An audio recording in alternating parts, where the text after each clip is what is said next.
Well, I think my life path to coffee from what I did before is probably not traditional. I don't think you go from being a lawyer to being a barista. I don't think that's a trajectory. I think you usually start as a barista so you can become a lawyer or you can go to law school. So that's a little unusual. You know, why did I do that? I guess maybe for the rest of my life, depending on how successful or how much of a failure this endeavor is, I may ask that question the rest of my life. But I think ultimately it just has to do with realizing that life is very short. That's, I guess, the trigger, that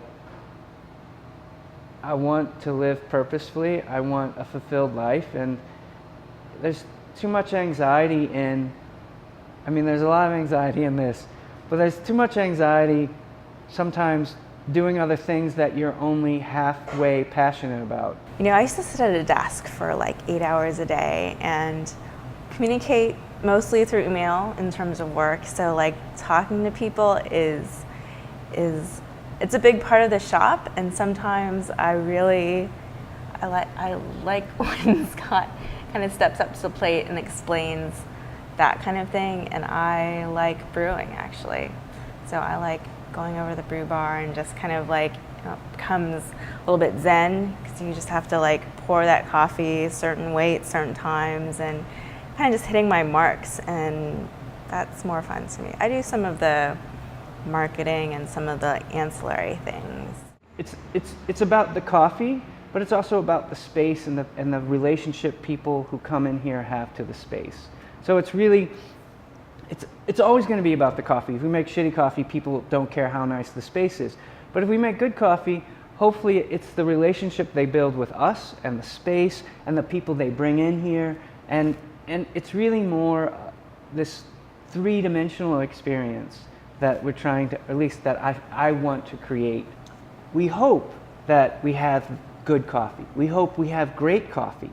And to convince people of that, we have tried to create an environment so when they come in here, it's not a traditional coffee shop. Sure, there's tables, the smell of coffee, steam grinders, but there's no printed menu board on the wall. So this idea of sort of putting them off balance just a little, not so they're totally uncomfortable and alienated, not to be elitist, but just a little bit, so they then have to say, I don't know, what do you recommend?